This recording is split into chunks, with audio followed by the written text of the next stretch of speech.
और जब पब्लिक परेशान होगी तो विधायक को वहाँ जाना पड़ेगा, चाहे वो इलीगल इंक्रोचमेंट हो, चाहे कंस्ट्रक्शन तोड़ने की बात हो। अमानुल्लाह खान वहाँ गए, उनका फर्ज था जाना, क्योंकि वो चुने हुए नुमाइंदे हैं और उन्हें मैंडेट मिला है। जनता ने उनको इसीलिए चुना था कि वो जनता की खिदमत करेंगे और आगे आके आवाम की आवाज़ उठाएंगे। तो उन्होंने तो अपने पक्ष पे सही किया। दूसरा पक्ष जो यहाँ पे कहीं ना कहीं उदासीन रवैया केजरीवाल साहब का देखने में सामने आता है कि केजरीवाल साहब के विधायक अरेस्ट हो गए, जेल चले गए, मगर केजरीवाल साहब खामोश रहे।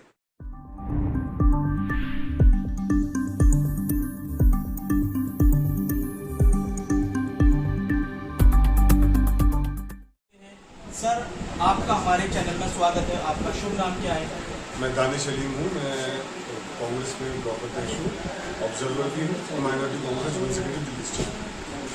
सर, जैसे कि आप देख रहे हैं, सब सुन रहे हैं कि जो ओखला के एमएलए अमानतुल्लाह साहब थे, उन्हें अरेस्ट कर लिया गया था और अब बेल हो गई है उनकी। जैसे कि पब्लिक ने बड़ा अच्छा एक मैसेज दिया, पूरी मार्केट बंद रही, अबुल फजल, शाहीन बाग, सब जगह के सब कुछ बंद रहा। ये सब बहुत अच्छा सबको मैसेज मिला। सर, आप इसके बारे में क्या कहते हैं? गवर्नमेंट ऐसा क्यों चुप्पी साधा हुई है कि अध्यक्ष उन्हें एमएलए को भी अरेस्ट कर लिया जा रहा है और एमसीडी जहां चाहे अपने मतलब शिकंजे गड़ा रही है, जो चाहे वो करती है?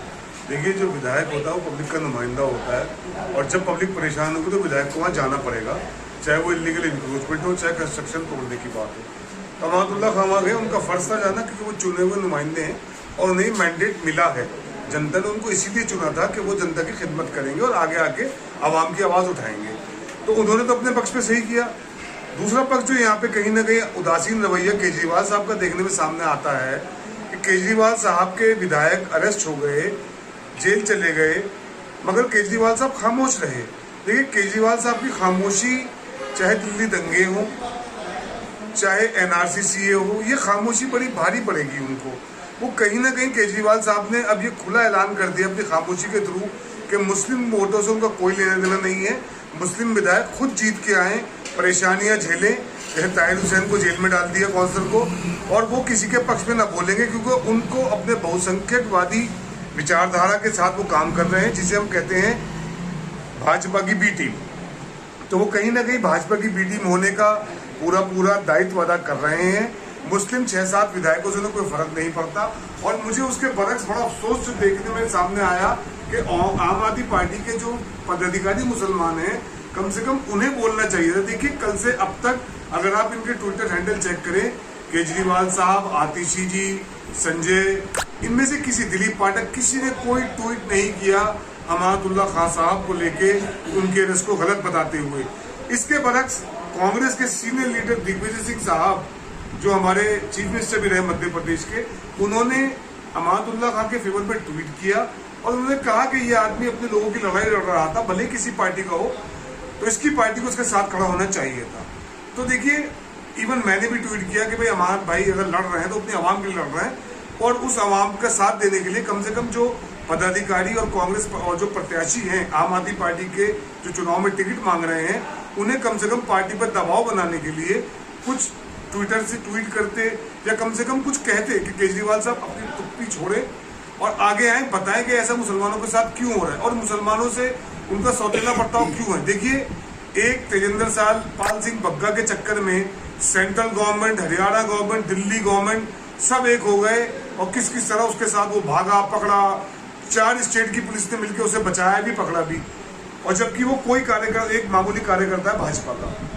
इसके बरक्स अमानतुल्लाह खान बड़े नेता हैं, एमएलए हैं 2 बार के, उनके लिए कोई नहीं बोला। क्या ले दे के आखिर में कांग्रेस के ही बड़े नेता उनके लिए बोले? सर, एक चीज और सुनने में जो आ रही है, जैसे जनता बता रही है कि आम आदमी पार्टी जो गरीबों की मसीहा बनकर आई थी, सुनने में और एक चीज आ रही है कि जो जैसे बिजली फ्री थी और पानी फ्री था, जैसे कि जनता बता रही है, हमने उनके व्यूज जाने कि बिजली फ्री भी मतलब खत्म हो रही है और पानी भी फ्री, उसका भी मतलब जो डबल चार्ज है उसका होकर आएगा। तो सर, ये गरीबों के साथ भेदभाव क्यों है? ये सौतेला बर्ताव क्यों हो रहा है? देखिए, केजरीवाल साहब झूठे वादे करके आए थे और कहीं ना कहीं इनका जो पाखंड और इनका चरित्र है, कतरी सामने आ गई। कल के हिंदुस्तान टाइम्स अखबार में खबर थी 7 नंबर पेज पे कि अब लोग, अगर आपको फ्री बिजली 200 यूनिट चाहिए तो आप बाकायदा जाके लाइन में लगिए, पर्चा भरिए कि मुझे फ्री बिजली चाहिए। तो कहीं ना कहीं केजरीवाल साहब ने भीख का कटोरा दिल्ली वालों के हाथ में दे दिया कि जाओ और भीख मांगो। देखिए, कितना अजीब लगेगा कि मैं अगर लाइन में लगता हूँ 200 यूनिट बिजली की, तो वहाँ खड़े हर आदमी को पता चल जाएगा कि ये भीख मांगने आया है, ये दिल्ली का नागरिक जो इसका पैसे नहीं है। जबकि इन्होंने कहा था चुनाव से पहले कि फ्री बिजली पानी हक है हमारा, उस हक को का नारा देके चुनाव जीते थे। आज ऐसा क्यों केजरीवाल साहब कि आप दिल्ली वालों को भूल गए, हमारे साथ सौतेला बर्ताव कर रहे हैं। आज आप पंजाब में बिजी हैं, आप चुनाव लड़ने के लिए गुजरात तक तो जा रहे हैं। दिल्ली के मसाइल का क्या होगा? दिल्ली वाले अगर आप 201 यूनिट इस्तेमाल करेंगे, 200 से ऊपर 1 यूनिट इस्तेमाल करेंगे, तो आपको पैसे ज्यादा देने पड़ेंगे, डबल देने पड़ेंगे। जी, जैसे कि मतलब पब्लिक का रुझान है और व्यूज है, जो पब्लिक कह रही है इस चीज को, क्या जो जियो की जो नेट था फ्री एमबी दी गई, सबको जीबी दी गई, 2 साल तक उनकी आदत खराब कर दी गई। क्या केजरीवाल जी ने ऐसा ही किया है? क्या केजरीवाल जी जो है लाइट फ्री कहने के बाद में उसमें डबल चार्ज लगाएंगे? क्या केजरीवाल जी जो पानी के लिए बोल रहे थे फ्री पानी के, उसके अंदर भी डबल चार्ज लगाएंगे? क्या इसका मतलब जो जियो कंपनी थी, जैसे आज वो फेमस हो चुकी है, कि इसी तरीके से केजरीवाल जी ने अपने आप को फेमस करने के लिए ऐसा सब कुछ किया है? देखिए, आवाम जो है, आवाम बहुत भोली होती है बेचारी। आवाम ये भूल जाती है कि किसने तुम्हारे साथ क्या किया। हालांकि कांग्रेस के ज़माने में सब्सिडी मिलती थी, आपको भी याद होगा, मुझे भी याद है कि जब आपका बिल ज़्यादा आता तो उसमें सब्सिडाइज रेट पे आपको बिजली मिलती थी, कहीं ना कहीं आपका फ़ायदा होता था। और केजरीवाल साहब ने फ्री बिजली पानी का जो नारा दिया, वो कहीं ना कहीं आवाम को एक नशा दिया कि मैं तुम्हें फ्री बिजली पानी दूंगा। देखिए, इनके पास शुरू में करने को कुछ नहीं था, क्योंकि सारा काम कांग्रेस करके गई थी। दुनिया की सबसे बड़ी क्लस्टर बसेस CNG बस सेवा हम लाए थे और मेट्रो सेवा हम लाए थे। तो जब कांग्रेस पैसा खर्च कर रही थी, आवाम के अच्छाई के लिए हम पैसा लगा रहे थे, तो हम फ्री बिजली पानी क्यों देते। अब जब ये सत्ता में आए तो इनके पास सरप्लस मनी उस टाइम था, क्योंकि कांग्रेस सारा काम करके गई थी। खर्चे के लिए न कोई नया स्कूल इन्होंने बनाया, पुराने स्कूलों को सिर्फ पेंट किया है, न कोई नया अस्पताल बनाया। तो दोस्तों, इनके पास बहुत सरप्लस मनी था जब कांग्रेस छोड़ के गई थी सरकार, तो इन्होंने वो खूब बांटा फ्री बिजली पानी के नाम पे। मगर अब इनके सामने चिंता क्या आ गई? केजरीवाल साहब के सामने चिंता है चुनाव। अब चुनाव पंजाब में लड़ लिए, अब इनको चुनाव लड़ने गुजरात में, इनको चुनाव लड़ने हिमाचल में। उसके लिए इनको पैसा चाहिए, और पैसा इन्हीं स्टेट से आएगा। देखिए, पैसा स्टेट वाली तो देंगे कमा के, तो दिल्ली और पंजाब से केजरीवाल साहब पैसे की उगाही करेंगे बाकायदा, और गुजरात में जाके चुनाव लड़ेंगे, हिमाचल में चुनाव लड़ेंगे, और पैसे के बल पे चुनाव जीत के आएंगे। देखिए, ये वादा करके आए थे कि हम सत्ता में परिवर्तन करेंगे, हम हालात को बदलेंगे, मगर इन्होंने हालात कहाँ बदले? इन्होंने तो उल्टा हालात और बदतर कर दिए। अलका लांबा जी पंजाब जाके भाषण देती है, उनके ऊपर FIR लॉन्च हो जाती है, उन्हें अरेस्ट करने पुलिस आ जाती है।